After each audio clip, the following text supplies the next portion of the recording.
తాకట్లో ఉన్న మీ బంగారాన్ని విడిపించి ఆ రోజు ఆన్లైన్ రేటుకి కొంటాం. Sharma gold company. నమస్తే, welcome to Suman TV. Present కనుక మనం సోషల్ మీడియాలో చూసుకుంటే గరికపాటి గారి మీద విపరీతమైన ట్రోలింగ్ అయితే నడుస్తుంది. అదొక నెగిటివ్ ట్రోలింగ్. సో మరి నిజంగా గరికపాటి గారు తప్పు చేశారా? మనకు సనాతన ధర్మం గురించి కానీ మన జీవితంలో జరుగుతున్న విషయాల గురించి కానీ నిజాలు చెప్తున్నప్పుడు ఆయన మాటల్లో నిజంగా ఈ తప్పు చేయకుండా ఉంటే బాగుంటుంది కదా, ఇలాగే ఉండాలి కదా అనే మనకు ఒక మంచి వైబ్రేషన్ వస్తుంది, మంచి అభిప్రాయం ఏర్పడుతుంది ఆయన చెప్పే మాటల్లో. సో అలాంటిది ఏకంగా ఇప్పుడు గరికపాటి గారిని ట్రోల్ చేసే స్థాయికి అంటే ఒక నెగిటివ్ అనేది వచ్చేసింది. సో నిజంగా ఇందులో నిజం ఎంత ఉంది, అబద్ధం ఎంత ఉంది మనకైతే తెలియదు, కానీ బయట అయితే ఈ ప్రచారం అయితే జరుగుతుంది. మరి ఈ ప్రచారంలో ఎంతవరకు నిజం ఉంది, ఎంతవరకు అబద్ధం ఉంది అని ఈ విషయాలను తెలియజేయడానికి మనతో పాటు ఉన్నారు ప్రముఖ జ్యోతిష పండితులు బ్రహ్మశ్రీ నందిపట్ల శ్రీహరి శర్మ గారు. మరి వారి మాటల్లో తెలుసుకునే ప్రయత్నం చేద్దాం. గురువుగారు నమస్కారం. వాగర్థావివ సంపృక్తౌ వాగర్థ ప్రతిపత్తయే జగతః పితరౌ వందే పార్వతీ పరమేశ్వరౌ. సదాశివసమారంభాం శంకరాచార్య మధ్యమాం అస్మదాచార్య పర్యంతం వందే గురు పరంపరాం. ఆదిత్యాయ చ సోమాయ మంగళాయ బుధాయ చ గురుశుక్రశనిభ్యశ్చ రాహవే కేతవే నమః. శృంగేరి జగద్గురు పీఠాధిపతులకి, కంచి పీఠాధిపతులకి నమస్కారములు తెలియజేసుకుంటూ కార్యక్రమాన్ని ప్రారంభిద్దాం. గురుగారు, మనం సోషల్ మీడియాలో చూస్తున్నాం గరికపాటి వారి గురించి విపరీతమైన ట్రోలింగ్ నడుస్తుంది. సో అంటే కామేశ్వరి గారు బయటకు వచ్చి కొన్ని రకాల మాటలు చెప్పారు. సో ఆయనది తప్పు ఉంది, అది ఇది అనేసి. సో ఇందులో గరికపాటి గారిది తప్పు చేశారు అనుకోవచ్చా? తప్పు ఉంది అని అంటారా, లేదంటే కామేశ్వరి గారిది తప్పు ఉంది అంటారా? అసలు ఇందులో వాస్తవాలు ఏంటి గురుగారు, తెలియజేస్తారా? వాస్తవాలు అనేటువంటి తెలియజేయడానికి ఇక్కడ మనం ఎవరమ్మా గమనించుకోవాల్సిన అంశం ఏంటంటే, ఇప్పుడు మనము ఈ మొత్తం కూడా ఈ ఎపిసోడ్స్ అన్నింటిలో చూసినట్లయితే ఒకటే పని కట్టుకొనల్లా ఈ నరసింహారావు గారి గురించి, కామేశ్వరరావు గారి గురించి మాట్లాడి ఇక్కడ వన్ సైడే మాట్లాడుతున్నారు. గరికపాటి గారు ఇంకా నోరు విప్పలేదు. ఇంకా ఒకవైపు నుంచి సంబంధించిన సమాచారాన్ని తెలుసుకోకుండా ఒకవైపు తెలిసినటువంటి విషయాన్ని దృష్టిలో పెట్టుకొని ఊహాగానాలు, ఊహాకల్పిత గానాలతో ఒక రసవత్తరంగా నడిపించుకుంటూ వస్తుంటున్నారు. ఒక రకంగా చెప్పాలి అని అంటే ప్రతి మనిషికి కూడాను ఏదో ఒక సొద ఉండాలి. మీరు గమనించుకున్నట్లయితే ఇలాంటి సంబంధించినటువంటి విషయాల్లో ఎక్కువ సోషల్ మీడియానే తప్ప ఏ శాటిలైట్ ఛానల్లో కూడా వస్తున్నాయా ఈ వార్తలు? ఎక్కడా లేవు.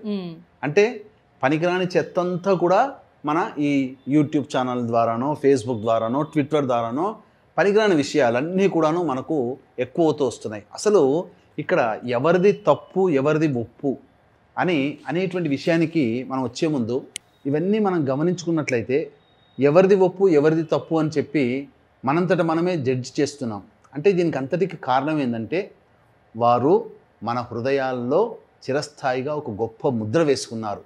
అవును గురువుగారు. అయితే ఇప్పుడు మనకు ఒకటి గమనించుకోవాలమ్మా, ఇప్పుడున్నటువంటి సామాజిక ప్రసార మాధ్యమాలలో కావచ్చు, ఇతరత్ర ఛానల్స్ ద్వారా కావచ్చు, నలుగురు ఉద్దండులు సమాజాన్ని ఉద్ధరిస్తున్నారు. 1 చాగంటి వారు, 2 గరికపాటి వారు, 3 సామవేదం వారు, 4 వద్దిపత్తి పద్మాకర్ గారు. ఈ నలుగురు ధోరణి వేరు.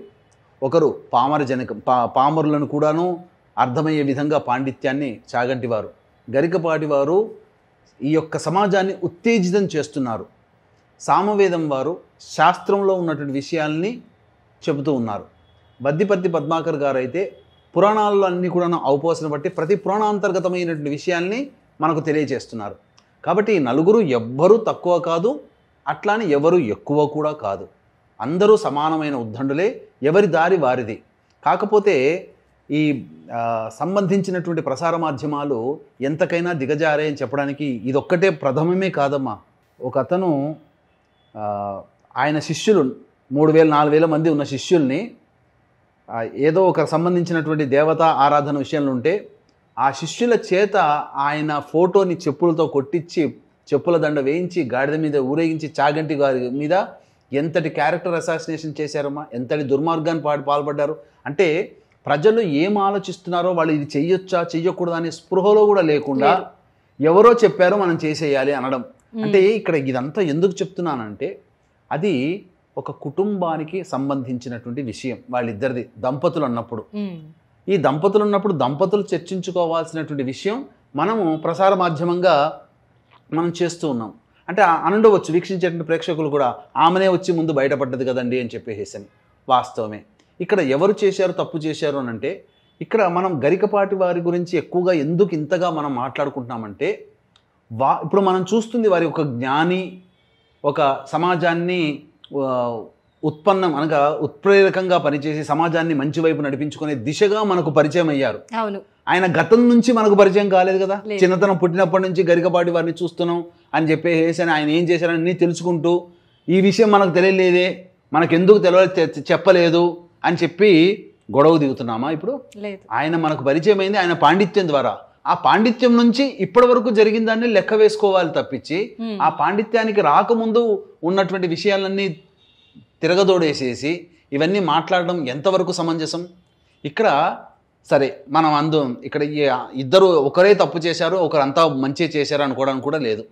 సహజంగా వదిన వరుస అయినటువంటి వదిన సాక్షాత్తు తల్లితో సమానం. అది యుక్త వయసులో ఉన్నటువంటి కొన్ని సంబంధించినటువంటి పరిస్థితులు, కొన్ని కలిసి రాకపోవడమో కొన్ని కలిసి వచ్చడమో, ఆ విధంగా వాళ్ళు దంపతులు అయ్యారు. అది ఏ విధంగా దంపతులు అయ్యారు అనేటువంటి విషయం, ఏ సందర్భంలో అయ్యారు అనేటువంటి విషయం, మళ్ళీ తర్వాత జీవితాన్ని కొనసాగించి ఏ విధంగా మళ్ళీ విడిపోయారనే విషయం వాళ్ళ కుటుంబ సభ్యులకి తప్ప మరెవ్వరికీ తెలియదు.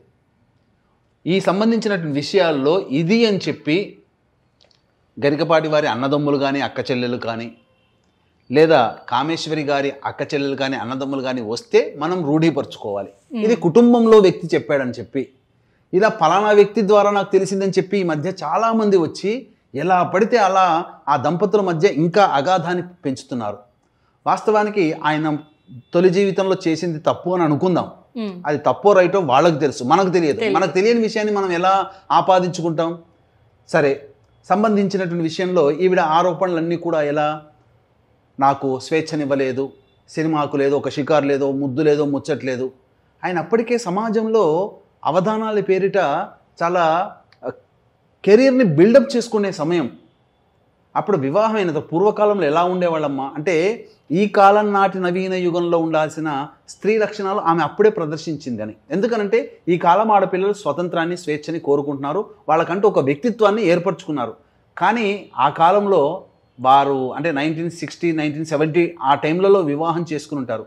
ఆ కాలంలో ఉన్నటువంటి దంపతుల యొక్క మధ్య ఉన్నటువంటి ఈ సమాజంలో ఉన్నటువంటి వివాహ వ్యవస్థ ఎలా ఉండేదంటే, భర్త సమాజానికి కానీ లేదా ఏదైనా జాబ్ చేసినా, ఏదైనా వృత్తిలో ఉన్నా, ఆ సంబంధించినటువంటి దాంట్లో ఒడిదుడుకులు ఎదుర్కొని వచ్చినా భార్య ఇంటి పట్టున ఉండి పిల్లల్ని, కుటుంబాన్ని రక్షించుకొని పిల్లల్ని పెంచి పోషించుకునేది భర్త అనేవాడు బయట ఉద్ధరింపబడేవాడు. ఇలాంటివి ఒకరి మీద ఒకరు ఆధారపడ్డారు కాబట్టి జీవితం ఉంది. కానీ చిన్న చిన్న విషయాలకి కూడా నొచ్చుకొని నీతో జీవితం ఉంటే ఇలాగే ఉంటుందని, మరి కొట్లాటలు ఏమన్నా అయ్యాయో మనకు తెలియదు, కానీ ఏ విధంగా అయిందో మనకు తెలియదు. కానీ ఆమె పిల్లల్ని సైతం కూడా వదిలిపెట్టి, తన కన్న బిడ్డల్ని సైతం కూడా వదిలిపెట్టి బయటికి రావాల్సి వచ్చిన పరిస్థితి. అంటే ఇక్కడ ఏ తల్లి కూడా కడుపున పుట్టిన సంతానాన్ని వదులుకోదమ్మా. అంటే ఆ సంతానం మీద ప్రేమ లేకపోవడం, ఆ సంతానం అంటే ఇక్కడ చాలామంది, కొంతమంది ఈ మధ్య చూశాను, కొంతమంది ప్రబుద్ధులు కూడా మాట్లాడుతున్నారు. ఏమనంటే స్త్రీ యొక్క వ్యక్తిత్వాన్ని విమర్శిస్తున్నారు. ఇక్కడ ఆమె వ్యక్తిత్వాన్ని విమర్శించే అర్హత మనకు లేదమ్మా, వాస్తవంగా లేదు. ఏమని, ఆమె ఎవరినో వివాహం చేసుకుంది కాబట్టి వెళ్ళిపోయింది, ఇక్కడ ఆమెది తప్పు, ఈయన రైటు, ఈ తప్పు రైటు మనం చెప్పడానికి మనకు లేదు, మనకు అధికారము లేదు. ఇప్పుడు పొద్దున్న లేస్తే స్త్రీలు ఏడిస్తే స్త్రీ శాపము, స్త్రీ శాపము, స్త్రీ శాపం అని చెప్పి పాఠాలు చెప్పేటువంటి వాళ్ళు అదే స్త్రీని ఎలా విమర్శిస్తారు? ఆ స్త్రీ గురించి చెడుగా ఎట్లా మాట్లాడతారు? కాబట్టి ఇతమిద్దంగా తెలియనటువంటి విషయాల గురించి మాట్లాడి మనం పాపం మూట కట్టుకుంటున్నామేమో. ఇది ఎలా ఉంటుందంటేనమ్మా,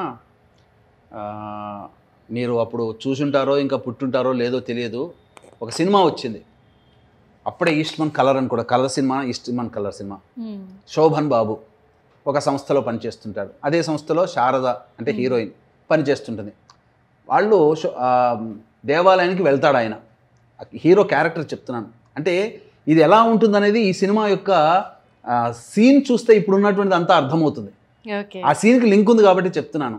ఆయన ఆ హీరో గారు దేవాలయం దర్శనం చేసుకుంటారు, ఆమె దర్శనం చేసుకుంటారు, ఇద్దరు చూడరు. బయటకు వచ్చిన తర్వాత అరే మన ఆఫీస్లో పనిచేసే అమ్మాయి కదని చెప్పేసి నవ్వుకొని విష్ చేసుకొని ఎవరి దారు వాళ్ళు వెళ్ళిపోతారు. ఇది ఈ ఇద్దరు నవ్వుకొని మామూలుగా వెళ్ళిపోయారు అంతే, జస్ట్ ఫ్రెండ్లీగానే ఎవరి దారిన వాళ్ళు వెళ్ళిపోయారు. ఇదే ఆఫీస్లో పనిచేసే ఒక వ్యక్తి చూస్తాడు దూరం నుంచి, పక్కవాడికి చెప్తాడు, వీళ్ళిద్దరు కలిసి దేవాలయానికి వెళ్ళారా, చక్కగా నవ్వుకుంటూ బయటికి వచ్చారు, మళ్ళీ వెళ్ళిపోయారని.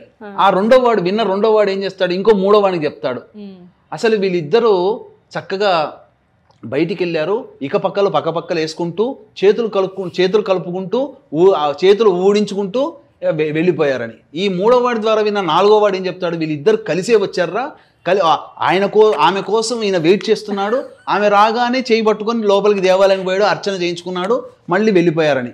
ఐదో వాడు ఏమంటాడు, వీళ్ళిద్దరు కలిసే బండి మీద వచ్చారా, బండి మీద వచ్చి అర్చన చేసుకొని చక్కగా నవ్వుకుంటూ బండి ఎక్కి వెళ్ళిపోయారని.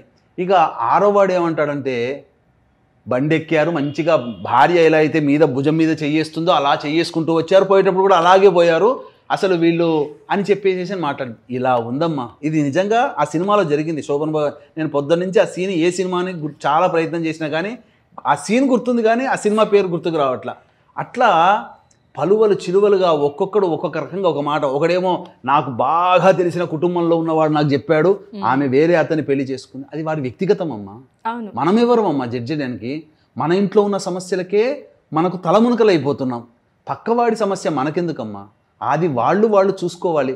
ఒక మొట్టమొదటి సమాజంలో ఏంటంటే, స్త్రీ బయటికి వచ్చి ఏడుస్తుందంటే కొద్దిగా మొట్టమొదటి రియాక్షన్ ఫస్ట్ ఉంటుంది పురుషుడి కన్నా, ఒప్పుకుంటాం సమాజంలో ఉన్నటువంటి పరిస్థితులను బట్టి.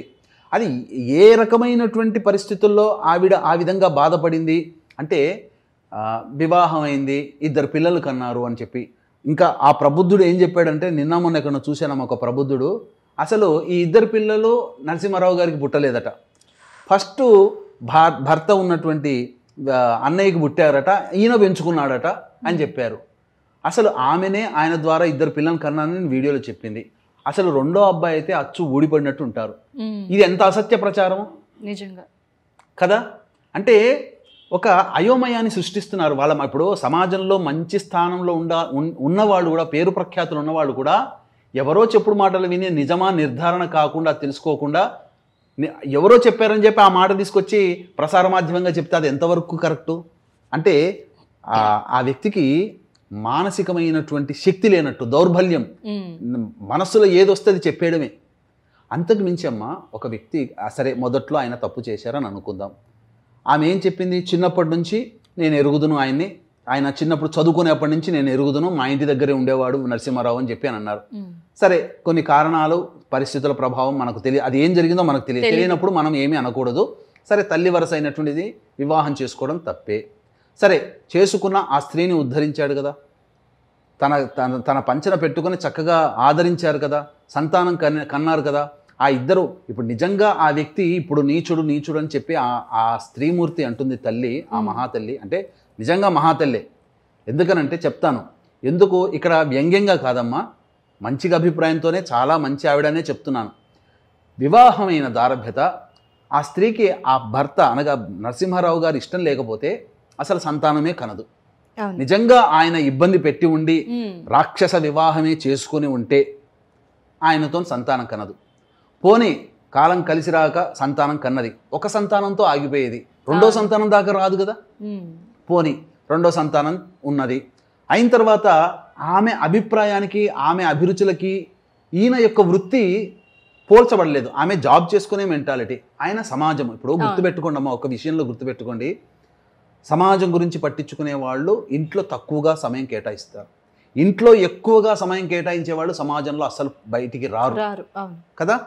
ఇప్పుడు ఏ ఇండస్ట్రీలోనైనా ఉన్నారు, సినిమా ఇండస్ట్రీలో కూడా చక్కగా మన షూటింగ్ అయిపోగానే 5 ఇంటికి వచ్చే అబ్బాయిలు లేరా, అమ్మాయిలు లేరా? ఎక్కువగా బయటనే ఉండి అప్పుడప్పుడు ఇంట్లోకి వచ్చి వెళ్ళే వాళ్ళు కూడా ఉన్నారు కదా, ఏ వృత్తిలోనే ఉంటారు అట్లా. కాబట్టి ఈయనది సమాజం మీద ఆధారపడి ఉన్నటువంటి వృత్తి. పలు చోట్ల ఉపన్యాసాలకు వెళ్ళాలి, పలు చోట్ల సమయం కేటాయించలేరు. ఏదో అవధానం అంటే ఏదో గంట పోయి మార్కెటింగ్ లాగా ఏదో గంట పోయి అట్లా వచ్చి తిరిగి వచ్చేది కాదు. 2-3 రోజుల పాటు అవధానం ఉంటుంది. 2-3 రోజులు అంటే 2 రోజుల ముందర వెళ్ళాలిగా. వెంబడే సాయంత్రం 5కి అయిపోయింది అవధానంగానే 4వ రోజు బయలుదేరని రావడం కుదరదు కదా. అక్కడ ఎంతోమంది పిలుస్తారు, అంత పండితుడిని పిలుస్తారు, అతిథి మర్యాదలు ఉంటాయి. ఇవన్నీ సమయం ఆయన కేటాయించలేకపోయారు. ఆమె అసలు అర్థం చేసుకోవాలి, నా భర్త సమయం కేటాయించలేకపోతున్నారు, నేను నా కడుపున పుట్టిన పిల్లల్ని వీళ్ళందరినీ క్షేమంగా చూసుకోవాలి, ఆదరించాలనే అభిప్రాయం ఆమెలో ఉండాలి. ఆమె అప్పటికే నవీన భావజాలంతో ఉండిండవచ్చు. అంటే స్వేచ్ఛ, స్వాతంత్రము, ఇష్టము, కోరిక, ఇవన్నీ ఇప్పుడు ఆడపిల్లలు ఇలా ఉంటున్నారు. ఇలాంటి మనస్తత్వం అప్పుడే ఆమెకుంది. అంటే ఇక్కడ ఆమె తప్పు పట్టడం కాదు, ఎవరి వ్యక్తిగతం వాళ్ళదేనమ్మా.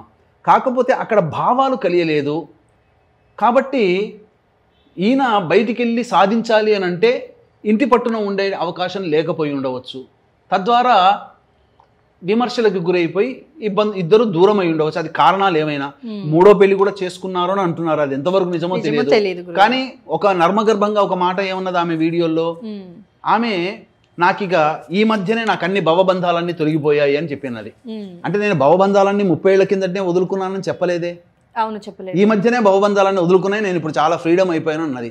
ఇంకొకటి, ఆమె మానసిక పరిస్థితి సరిగ్గా లేదమ్మా. ఆమెకి ఒక తోడు అవసరం. తోడంటే ఆదరించే మనిషి కావాలి. ఎందుకు ఒంటరిది అయిపోయింది, ప్రేమగా పలకరించే వాళ్ళు లేరు. అందుకనే ఆ చేసిన వీడియోలన్నీ కూడా అవన్నీ నిజాలు కావు, కొంత అసత్యం ఉంది. అసత్యం ఉండడం వల్ల ఆ అసత్యమైన వీడియోలన్నీ కూడా తను పెడుతుంది, తెల్లారికల్లా తీసేస్తుంది, పెడుతుంది, తీసేస్తుంది, డిలీట్ చేస్తుంది. సో దీనివల్ల ఆమె ఎవరో ప్రలోభాలకి గురయ్యి, ఎవరో వెనక ఈ సంబంధించినటువంటి వ్యక్తులు ఎవరో తెలియదు మనకు, ఇలా నడిపిస్తుండవచ్చు. ఆమెని పరిపరి విధాలుగా సంకోచించే విధంగానే వీడియోలు చేస్తుంది తప్ప నిజ నిర్ధారణ కాదు. పైగా ఒక సమాజంలో పేరున్నటువంటి వ్యక్తి రేపు భవిష్యత్తులో ఇంకా పేరుండి, ఇప్పుడు ఆ రోజుల్లో డబ్బు రూపాయి పుట్టాలంటే కష్టపడేదమ్మా. నేను ఎందుకనంటే ఆయనకు సుమారు ఇప్పుడు 65 దాటి ఉంటాయి. అంటే ఆయన కుటుంబాన్ని ఏర్పరచుకున్న తర్వాత సంపాదించే క్రమంలో ఒక బ్రాహ్మడిగా నేను చెప్తున్నానమ్మా, మా నాన్నగారు కూడా భోక్తకి వెళితే 15 రూపాయలు వస్తాయనంటే సికింద్రాబాద్ దగ్గర నుంచి మియాపూర్ దాకా వెళ్ళేవాళ్ళు. 15 రూపాయలు సైకిల్ మీద. అంటే దాని అర్థం ఏంటి, 3 గంటలు కూర్చొని జపం చేస్తే 30 రూపాయలు వచ్చేది. అంటే డబ్బు ఆ రోజున చాలా కష్టంగా వచ్చేది, కుటుంబం గడవడం చాలా కష్టంగా ఉంది. 150 రూపాయలు రూమ్ రెంట్ అమ్మా మేము చిన్నప్పుడు. మరి అంతటి దుర్భరమే, అంటే డబ్బు పుట్టేది కాదు అప్పుడు. ఆ రోజుల్లో కష్టపడితే కానీ డబ్బు వచ్చేది. మరి అంత కష్టపడుతూ కుటుంబాన్ని పోషించే క్రమంలో కొంత ఇబ్బంది, ఆయన కుటుంబానికి సమయం కేటాయించి ఉండలేకపోవచ్చు. కానీ ఆమె వదిలి వెళ్ళిపోయిన తర్వాత ఆ పిల్లల్ని జాగ్రత్తగా కాపాడుకున్నాడు కదమ్మా. ఇప్పుడు గురజాడ, శ్రీశ్రీ అని పెట్టుకున్నాడు. ఆయనకు అభ్యుదయ భావాలు ఉన్నాయి కాబట్టి ఆ పేర్లు పెట్టుకున్నాడు పిల్లలకి. లేకపోతే ఇంకా ఏదైనా కానీ పెట్టుకునేవాడు. తర్వాత ఆ పిల్లల ఆలనా పాలన, ఒక ఆడదిక్కు లేకపోతే ఇబ్బంది, సంసారం కష్టమైపోతుంది, నేనా ఊళ్ళు పట్టుకొని తిరుగుతాను అనుకొని భావించి ఒక అమ్మాయిని చేసుకున్నాడు. ఆమె కూడా మహాతల్లి. ఎందుకనంటే మళ్ళీ సంతానాన్ని కనలేదు, ఆ బిడ్డల్నే తిరిగి మళ్ళీ సంతానంగా అనుకున్నటువంటిది. కాబట్టి ఒక కుటుంబ వ్యవస్థ ఏర్పరిచి వాళ్ళని పెంచి పెద్ద చేసి మళ్ళీ వాళ్ళకి పెళ్లిళ్ళు చేసి మళ్ళీ మనవరాలు కలిగిన తర్వాత మళ్ళీ ఎంతో గొప్పగా ఇంట్లో ప్రతి దాంట్లో కూడా చక్కగా ఈ యొక్క పూజాది కార్యక్రమాలు, కుటుంబ పండుగలు అవన్నీ చేసుకొని అది అయిపోయింది, ఇక సమసిపోయింది అనుకున్న తరుణంలో అతనికి ఈ విధమైనటువంటి ఇబ్బందులు కలగడం అనేటువంటిది చాలా దౌర్భాగ్యమైనటువంటి పరిస్థితి అమ్మ. ఎవరికీ రాకూడదు, పగవాడి కూడా ఇటువంటి పరిస్థితి రాకూడదు. అసలు ఈమె వైపున కూడా ఈమెకు ఒక అండదండగా ఉండి అసలు ఈమె ప్రసార మాధ్యమంగా రాకుండా పెద్దవాళ్ళు ఎవరినైనా తీసుకొని వెళ్ళి సమస్య, నాకు ఇలా ఇబ్బంది పడుతున్నాను అని చెప్పి నా కొడుకుల దగ్గరికి నేను వెళ్తానంటే ఏ కొడుకులు మాత్రం వద్దంటారమ్మా? తల్లే కదా. బయటకు వచ్చి కన్న సంతానం మీద, కట్టుకున్న భర్త మీద ఆమె అవాకులు చెవాకులు పేరడం కూడా సమంజసం కాదు. ఈయన మొట్టమొదటి తరంలో యుక్త వయసులో ఉన్నప్పుడు తప్పు చేసిన, అది తప్పే, అది ఎవరం కూడా కాదనలేని సత్యం. కానీ ఆ తప్పుని సరిదిద్దుకున్నారు కదా. సరిదిద్దుకొని సమాజంలో ఆయన ఆ యుక్త వయసులో ఉన్నప్పుడు పడినటువంటి ఇబ్బందులని మళ్ళీ ఆయన మాట్లాడే మాటల్లో స్త్రీ గురించి ఎక్కువగా మాట్లాడతారండి అని చెప్పి విమర్శిస్తారు. ఆయన పెరిగిన వాతావరణం, ఆయన జీవించిన వాతావరణం, ఆయన రిటైర్మెంట్ అయ్యేంత వరకు ఉండేటువంటి వాతావరణం ఎలా ఉండిందంటే స్త్రీకి సంబంధించిన కట్టుబాట్లు ఉన్నటువంటి తెలిసిన సమాజంలో ఆయన పుట్టి పెరిగారు. అదే కాదు గురుగారు, ప్రజెంట్ ఎవరైతే పెళ్లిళ్ళు చేసుకొని విడిపోతున్నారో వాళ్ళకి ఆయన బోధించేది నిజంగా కలిసి ఉండాలి అనిపించేంత, అంతే కదమ్మా, కరెక్ట్ గా చెప్పేవారు. ఇప్పుడు నేను ఆయన జాతకాన్ని కూడా పరిశీలన చేసినప్పుడు ఆయన డేట్ ఆఫ్ బర్త్ ఒకటే దొరికిందమ్మా. ఓకే. చేస్తే ఎవరు ఎక్కువగా, అంటే జ్యోతిష శాస్త్రం ప్రకారం ఎవరైనా కానీ, స్త్రీలైనా పురుషులైనా, స్త్రీతో విభేదాలు, స్త్రీ వల్ల సమస్యలు, స్త్రీ వల్ల అవమానాలు ఎదురవుతున్నాయంటే శని శుక్రుల యొక్క ప్రభావం అమ్మ. ఆయన జాతకంలో నడుస్తున్నటువంటి దశాంతర దశలకి ఆ ప్రభావం ఉంది. కానీ ఇతమిద్ధంగా సమయాన్ని తెలుసుకోవడానికి కొంత సమయం పడుతుంది. ఎందుకంటే వారి ఆహార్యము, వారి యొక్క మాటకారితనము, అంత వాక్స్థితి ఇవన్నీ రావాలంటే కొన్ని లగ్నాలు అనేటువంటివి బేస్ చేసుకొని రీసెర్చ్ చేయాల్సినటువంటి పరిస్థితి. వారి ఉన్నటువంటి ఎత్తు పొడుగు, ఏ లగ్నంలో జన్మిస్తే ఎంత ఉంటుందో అవన్నీ తెలుసుకుంటాం. అది ఒక సమయం నిజ నిర్ధారణ అవుతుంది. కానీ అక్కడ మనకు బయట దొరుకుతున్నటువంటి డేట్ ఆఫ్ బర్త్ కరెక్ట్ ఉంటే మనం అన్నీ సాధించవచ్చమ్మా. ఇక్కడ ఇంకొకటి ఏంటనంటే మనకు ఇక్కడ కొంత ఒక విషయం చెప్పి ముగిస్తానమ్మా, ఒకే ఒక విషయం. ఎందుకనంటే కర్మశాస్త్రం అంటూ ఒకటి ఉంటుంది. కర్మశాస్త్రంలో ఏం చెప్పబడిందంటే మనిషి అవమానాలు పాలవుతున్నాడు అనంటే మరణము దూరం అయినట్టు లెక్క. ఎందుకనంటే మనకు భారతంలో ఉన్నది, మనకు రుక్మిణి కృష్ణుని ఇష్టపడిన తర్వాత ఆ రుక్మిణిని తీసుకుని వెళ్ళే సందర్భంలో తన అన్న అయినటువంటి రుక్మి అడ్డగిస్తాడు. అడ్డగించినప్పుడు రుక్మితో యుద్ధం చేస్తాడు కృష్ణుడు. రుక్మిని ఓడిస్తాడు. ఓడించినప్పుడు తల నరకబోతుంటుంటే అప్పుడు రుక్మిణి వచ్చి నా అన్నయ్య అండి, నన్ను కాపాడండి అని అంటే అప్పుడు రాజనీతిని ప్రదర్శిస్తాడు కృష్ణుడు. ఏమనంటే మరణము అన్నా చేయాలి, వధించడం వధించాలి, లేదా మరణంతో సమానమైన శిక్షణ వేయాలి. ఈ సమాజంలో మనకు శాస్త్రం ప్రకారం చెప్పబడినటువంటిది ఏంటంటే మరణంతో సమానమైన శిక్ష అవమానించడమే. అందుకని సగం మీసం గొరిగేస్తాడు, సగం ఇక్కడ ఒక మీసం, ఇటువైపు ఒక జుట్టు కొదిలేసేసి గాడిద మీద బూడిద మొత్తం రాసి, విభూతి రాసి గాడిద మీద ఊరేగిస్తాడు కృష్ణుడు.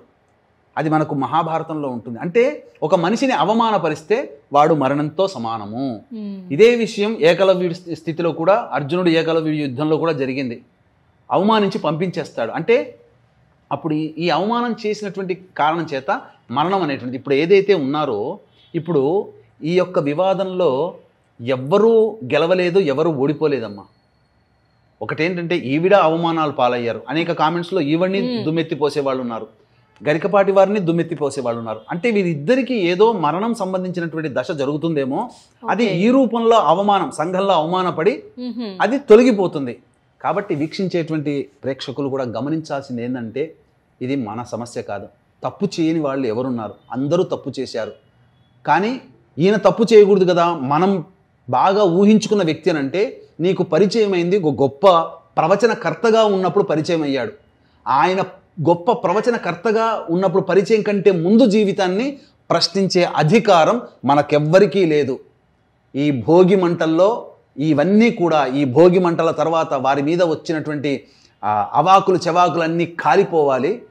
ఎందుకనంటే మనం చేస్తున్న తప్పు మన హైందవ ధర్మాన్ని నాశనం చేయడం కోసం 4 స్తంభాలుగా ఉన్నటువంటి వ్యక్తులని తరచూ అవమానపరుస్తున్నాం. ఏదో ఒక సందర్భంలో మొలకడిగితే కానీ తలకడగ పొదుగు కడిగితే కానీ మొలకడగరు అన్నందుకు ఓ పెద్ద ర్యాలీ చేశారండి ఆ సంఘాల వారు చాగంటి వారి గురించి. అలాగే ఒక వ్యక్తి ఏదో ఈ దేవత ఉపాసన లేదు కదా అని అన్నందుకు ఆ ఫోటోను పెట్టి చాగంటి వారిని విమర్శించారు. ఒకటి గుర్తుపెట్టుకోండి, అంతటిగా చెప్పేటువంటి వాళ్ళు మంచి చెడు గురించి ఇప్పుడు విమర్శించేటువంటి మనకేమన్నా సమయం ఉందా? ఒక పురాణం చెప్పి ప్రవచనం చెప్పండి. మీలో ఎవరైనా కానీ ఇంతమంది విమర్శిస్తున్నారు కదా. ఒక చిన్న కథ, భారతంలో రామాయణంలో నీకు తెలిసిన రామాయణం, నీకు తెలిసినటువంటి భాగవతం, నీకు తెలిసినటువంటి మహాభారతంలో ఏదైనా ఒక కథని చెప్పి కెమెరా ముందుకు వచ్చి లేదా సభ మధ్యలో కూర్చొని అందంగా అందరికీ అర్థమయ్యే విధంగా చప్పట్లు కొట్టే విధంగా చెప్పు. అప్పుడు నువ్వు విమర్శించడానికి అర్హత పొందుతావు. నీకు అది చేత కానప్పుడు చక్కగా చెప్పి సమాధానాన్ని ఉద్ధరించేటువంటి మహానుభావుల యొక్క జోలికి వెళ్ళి చాలా తప్పు చేస్తున్నారు. ఎందుకనంటే ఇదంతా కూడా మనం చేసే తప్పు. ఒక రకంగా చెప్పాలంటే వాళ్ళు అవమానపడ్డారు, సరే వాళ్ళ కర్మనంతా మనం జుర్రుకుంటున్నామండి. ఎందుకండి మనకు ఆ కర్మ? వాళ్ళకి జాతకరీత్యా ఉండే దుర్దోషాలని, దుర్యోగాలని మనము అవమానించి, అలాగే మనము అవాకులు చెవాకులు పేరి వారికి ఉన్నటువంటి దుర్యోగాలన్నీ మనము నాకుతున్నాం. మనకు అవసరమా? వారి కుటుంబం అది. ఆ కుటుంబానికి వదిలేయండి. ఎందుకండి కామెంట్లు, మనకు అనవసరమైన కామెంట్లు? తప్పు చేయలేని వాళ్ళు మన ఇంటి కుటుంబ సభ్యుల్లో లేరా? మన ఇంట్లో లేరా? మన పొరుగింట్లో లేరా? మన ఫ్రెండ్స్లలో లేరా? అప్పుడు చెప్పలేని నోరు ఇప్పుడు ఎందుకు నోస్తుంది? కాబట్టి మనకొద్దురా నాయన, ఇవన్నీ పెద్దవాళ్ళ జోలికి మనకొద్దు. దైవాంశ సంభూతులకి మాత్రమే వాక్స్థితి సరస్వతి కటాక్షం వస్తుంది. అటువంటి వాళ్ళ జోలికి వెళ్ళి జీవితాలని మరొక కోణంలో ఇబ్బంది పెట్టుకోని ఇది హెచ్చరిస్తున్నటువంటిదిగా తీసుకోండి తప్ప ఏదో భయపెడుతున్నటువంటిది మాత్రం కాదండి. ఎందుకనంటే చాలా సందర్భాల్లో చూశాను, దేవతా అనుగ్రహం పొందినటువంటి వాళ్ళని విమర్శన చేస్తే అది మనకు ఇబ్బందే. మనం చూసి రాలేదు, పక్కవాడు ఎవడో చెప్పాడు, వాడు చూసి వచ్చాడా, వాడి వయసు ఎంత, ఆయన వయసు ఎంత, 65 సంవత్సరాలు, ఓ 90 ఏళ్ల వాడు వచ్చి చెప్పాడు నేను వాళ్ళ ఇంటి పక్కన ఉన్నానంటే అప్పుడు నమ్ము. అంతేకాని 30 ఏళ్లవాడు, 20 ఏళ్లవాడు, 40 ఏళ్లవాడు నా ఇంటి పక్కన ఉండేది, ఆ విధంగా నాకు చెప్పాడు, వాళ్ళతో పాటు పనిచేసే వాళ్ళు చెప్పారు, ఫంక్షన్లకి ప్రవచనాలకు వెళ్ళిన వాళ్ళంతా చెప్పారంటే నీదేదో కరెక్టు. ఒకటే ఇంతకుముందు చెప్పాను, శోభన్ బాబు శారదా సినిమా లాగానే ఉంటుంది. కాబట్టి ఎవ్వరు కూడా అవాకులు చవాకులు పేలకండి. ఈ సంక్రాంతి నుంచి మీ జీవితం గురించి పాటుపడండి రా. వాళ్ళ గురించి ఆలోచించుకొని మీ జీవితాన్ని నాశనం చేసుకోవడం తప్ప ఏమన్నా ప్రయోజనం ఉందా? కాబట్టి అటువంటివన్నీ కూడాను చేయకుండా ఉండి మనశ్శాంతిగా మీ భార్య పిల్లల గురించి ఆలోచించండి. మీ పిల్లలు ఎలా వెళ్తున్నారు, ఎలా వస్తున్నారు, ఏం చేస్తున్నారు, ఎక్కడికి పోతున్నారు, నిజంగానే మంచిగా చదువుకుంటున్నారా లేదా వెధవ వేషాలు వేస్తున్నారా అని వాళ్ళ మీద కాన్సన్ట్రేట్ చేయండి. వాళ్ళు చక్కగా ఆనందంగా ఉన్నారు. కానీ ఇక్కడ ఒకటి గమనించాల్సింది ఏంటంటేనమ్మా, ఇప్పుడు విడిపోయి 20 ఏళ్ళు దాటిపోయిందని అన్నారు, అప్పుడే అన్నీ అయిపోయాయి. ఆ 20 ఏళ్లలో లేనటువంటి బాధ, ప్రేమ ఈ మధ్యన ఎందుకు వచ్చాయని దాంట్లో కూడా సందేహం. అదే డౌట్ గురువు. ఆమె ఒక మాట అన్నది, నాకు ఇప్పుడు అన్ని బంధాలన్నీ పోయాయి అని అన్నది. అంటే విడిచిపోయిన తర్వాత పోయింది అనే బంధం కదా, మళ్ళీ ఆ బంధాలన్నీ పోయాయంటే అప్పటి నుంచి ఈ మధ్య రాజీ లేని పోరాటం ఏమైనా చేస్తుందా? పోరాటం చేస్తే రచ్చకెక్కాల్సిన అవసరం ఏముంది? ఒక రకంగా చెప్పాలనంటే ఇక్కడ ఆ స్త్రీని అనేవాళ్ళు తప్పే, గరికపాటి వారి అనేవాళ్ళు కూడా తప్పులే. ఎందుకంటే ఎవరు వారిని విమర్శించడానికి మనకు అర్హత లేదు. వాళ్ళ అమ్మ ఆ మహాతల్లిని, ఆ మహానుభావుడిని అనడం కూడా తప్పే. వాళ్ళిద్దరూ వాళ్ళ కుటుంబ సభ్యులకి తప్ప ఏం జరిగిందనేది మరో మానవుడికి తెలియనప్పుడు ఊహించుకొని ఇదే కరెక్ట్ అనుకొని వాళ్ళ మీద దుర్భాషలాడడం అంటే ఎట్లా ఉంటుందనంటే, ఇప్పుడు అమెరికా ప్రెసిడెంట్ అయ్యాడండి, ఆ సమయం బిల్ క్లింటనో ఏదో ఉండేవాడు, అతను ఏదో యవ్వనంలో చేశాడని చెప్పి ఆయనకు శిక్ష వేశారు. ఆయన అధ్యక్షుడు అయిన తర్వాత లేదా ఆయన సమాజంలో ఒక పార్టీ తరఫున పోటీ చేస్తున్నప్పటి నుంచి అధ్యక్షుడు అయ్యేంత వరకు ఉన్న జీవితాన్ని లెక్క పెట్టుకోవాలి. కానీ ఆయన యుక్త వయసులో చదువుకునే వయసులో చేశాడంటే ఆయన దేవుడే దిగి రావాలేమో మరి. కాబట్టి మనకు అనవసరం అండి. ఆయన మనకు పరిచయం అయింది ప్రవచనకారుడిగా, మంచి ఈ పురాణాలు, మంచి సమాజాన్ని ఉద్ధరించే విధంగా ప్రవచనాలు, ఇవన్నీ ఆ సందర్భంగా తరువాత ఏమన్నా జరిగితే మనం అనుకోవాలి, ఆలోచించాలి, అడిగే రైట్స్ మనకు ఉంటాయి. ఆయన పబ్లిక్ కదండి, ఆ పబ్లిక్ పర్సన్ గురించి మనం ఏమన్నా మాట్లాడుకుంటామంటే ఆయన ఎప్పుడు నేను దేవుడు అని చెప్పలేదే, లేకపోతే నేను మహాత్ముడిని, నేను పుణ్యాత్ముని అని ఎక్కడా చెప్పలేదే. సమాజంలో ఆయన చవి చూసినటువంటి అనగా ఎంతోమంది జీవితాల్లో చూసినటువంటి మంచి చెడుల గురించి విమర్శిస్తూ, మంచిని పొగుడుతూ చెడుని విమర్శిస్తూ ప్రసంగాల ద్వారా ఎంతోమంది చెప్పాలి అని అంటే ఎంతోమంది సూసైడ్ చేసుకునే వాళ్ళు ఆగిపోయారమ్మా. ఎంతోమంది మా జీవితం ఇక పనికిరాదు, మేము ఇంకా దేనికి పనికిరాము, ఇక మా వ్యర్థము సంపాదించలేమన్న వాళ్ళు కూడా ఉత్తేజితమై చక్కగా సంపాదించుకొని నిలబడి చూపించారు. ఎంతోమంది ఈ రోజున చూస్తే చాలామంది బాధపడుతున్నారు. మాకందరికీ కూడా మాకు తెలియకుండా పరోక్షంగా ఆయన మాటలు విని మేము జీవితంలో పైకొచ్చిన వాళ్ళము ఎంతోమంది ఉన్నారు. ఎంతోమంది జీవితాలను ఉద్ధరించిన అటువంటి మనిషి, అతనికి ఏదో కాలం కలిసి రాక వచ్చినటువంటి ఇబ్బంది. కాబట్టి ఆయన తప్పు చేశాడు లేదా ఈమె తప్పు చేసింది, ఆయన ఒప్పు ఈమె ఒప్పు అని మనం చర్చించడానికి మన జీవితం సరిపోదు ఒక్క మాటలో చెప్పాలంటే. కాబట్టి వదిలేయండి. సంక్రాంతి నుంచి మీ జీవితాల గురించి, మీ కుటుంబం గురించి, మీ పిల్లల గురించి, మీ భార్యాభర్తల గురించి ఆలోచించి మీ గురించి మీరు గడపండి. పరాయి వాళ్ళ కోసం మనకు అనవసరం. వాళ్ళ మానాన వాళ్ళు ఉంటారు, వాళ్ళని వదిలేయడమే తక్షణ కర్తవ్యం అని చెప్పవచ్చమ్మా. నిజంగా గరికపాటి వారి కూడా మనసు చాలా బాధాకరంగా ఉండొచ్చు కదా గురువుగారి. అంటే సోషల్ మీడియాలో ఇన్ని రకాల ట్రోలింగ్స్ చూసిన తర్వాత, సో ఇందాక మీరు అన్నట్టుగా చాలామంది బాధలో ఉన్నప్పుడు ఇన్స్పైర్గా మనకి ఏదైనా స్టోరీ కావాలి అంటే వెంటనే చెప్పేది గరికపాటి వారి ప్రవచనాలు వినండి అని. సో నిజంగా నిత్యం చూస్తుంటే ఆయన చెప్పేది నిజంగా మన జీవితంలో జరుగుతున్నదే చెప్తూ ఉంటారు. నిన్న మొన్న జరిగిన సంఘటన, ఆ యొక్క తిరుమలలో టోకెన్లు ఇచ్చేటప్పుడు దాదాపు 6-7 మంది చనిపోయారు. మరి ఇప్పుడు అంత ప్రసార మాధ్యమాల్లో ఆయన ఎప్పుడో చెప్పాడు కదా, దేవుడు అక్కడే ముక్కోటి ఏకాదశి రోజున ఉన్నాడా, మన ఇంట్లో లేడా, మన దేహంలో లేడా, మన మాటల్లో లేడా, మన కళ్ళల్లో లేడా, మనం చూసే మనసులో లేడా, ఎక్కడ లేడు, అక్కడికి పోతేనే ఈ విధంగా అని చెప్పి సమాజాన్ని ఉత్తేజపరిచాడు కదమ్మా. అదే విని ఉంటుంటే దాని సమాజాన్ని ఇప్పుడు ఆయన చెప్పినవి మంచి మాటలా చెడ్డ మాటలా? పొమ్మని చెప్పాడా? ఎక్కడైనా మీరు దేవుని దర్శించుకోమని చెప్పాడా? సమాజాన్ని రక్షించాడు కదా. సో నిజంగా గురుగారు మీ మాటలతో అట్లీస్ట్ చూసేవాళ్ళు ట్రోలింగ్ ఫస్ట్ ఆఫ్ ఆల్, ఎందుకంటే ఆయన సహస్రావధాని. సో పెద్దవాళ్ళని ఏదైనా తప్పుగా అంటే అది మనకే చుట్టుకుంటుంది కాబట్టి సో కర్మ ప్రారంధం తప్పదు. సహస్రావధాన్ అంటే ఇప్పుడు అవాకులు చెవాకులు పేలేటువంటి పిపీలకాలకి ఏంటనంటే తెలవదమ్మా. మొదటి రోజున ఒక వ్యక్తి ఒక లైన్ చదువుతాడమ్మా, మూడు లేదా 4 అక్షరాలు ఇచ్చి ఒక పద్యం చెప్పమంటాడు. 1000వ వాడు వంతు అయిపోయిన తర్వాత మళ్ళీ మొదటి వాడు వంతు వచ్చినప్పుడు 2వ లైన్ చెప్పాలి. ఒక పదంతో ఒక లైను, మళ్ళీ 1000 కంప్లీట్ అవుతుంది.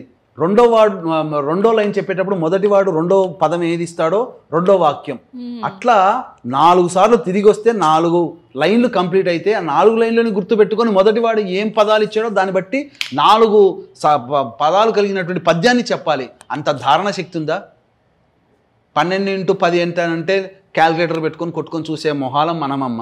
మనకెందుకమ్మా? మనకంత విలువ ఉందా? మనకెందుకు అవన్నీ విషయాలు? వారి కుటుంబ సభ్యత వాళ్ళది. ఇప్పుడు ఇదే విషయం అమ్మా. వీక్షించినటువంటి ప్రేక్షకుల్లో భార్యాభర్తలు ఉంటారు కదా, వాళ్ళిద్దరు కొట్లాడుకుంటుంటారు. ఎవరైనా వస్తే ఊరుకుంటారా? మధ్యలోకి వస్తే అర్హత ఉంటుందా? పక్కవాడు వచ్చి మాట్లాడతాడు, నీకేమరా అర్హత, మేమిద్దరం కొట్లాడుకుంటున్నాం, నీకెందుకు రా అంటే అయిపోయాయి కదా. అంటే అక్కడ పబ్లిక్ చేసుకున్నారు, వీళ్ళు ప్రసార మాధ్యమం ద్వారా అన్నారు. ఇంట్లో కొట్లాడుకొని ఆ మాటల్ని విన్యాసాలని పబ్లిక్ మీరు చేశారు. పబ్లిక్ వచ్చి అడిగినప్పుడు సమాధానం మీరెవరు అని అడిగే బదులు వాళ్ళ ఇంటి విషయంలో మనం ఎవరో అమ్మా అని అనుకోవాలి. అంతే కదా. అంతే. గురుగారు నిజంగా మీ పాయింట్ ఆఫ్ వ్యూలో విన్నప్పుడు నిజంగా మీరు చెప్పింది ఎక్కడ కూడా ఎవరు గొప్ప కాదు, ఎవరు తక్కువ కాదు. కామేశ్వరి గారు తప్పు కాదు, నరసింహారావు గారు తప్పు కాదు. నరసింహారావు గారు ఒప్పు కాదు, కామేశ్వరి గారు తప్పు కాదు. జరిగిందేదో జరిగిపోయింది, వాళ్ళ కుటుంబానికి వదిలేయాలమ్మా, మనకు సంబంధం లేదమ్మా. అంతే గురువు. సో మన వయసు సరిపోదు, మన జీవితం సరిపోదు వాళ్ళ గురించి, గొప్ప వాళ్ళ గురించి మాట్లాడడానికి. సో చాలా చక్కటి విశ్లేషణని వీక్షకులకు అర్థమయ్యేలా చాలా బాగా తెలియజేశారు గురుగారు. ధన్యవాదాలు. సర్వం శ్రీ ఉమామహేశ్వర పరబ్రహ్మార్పణమస్తు.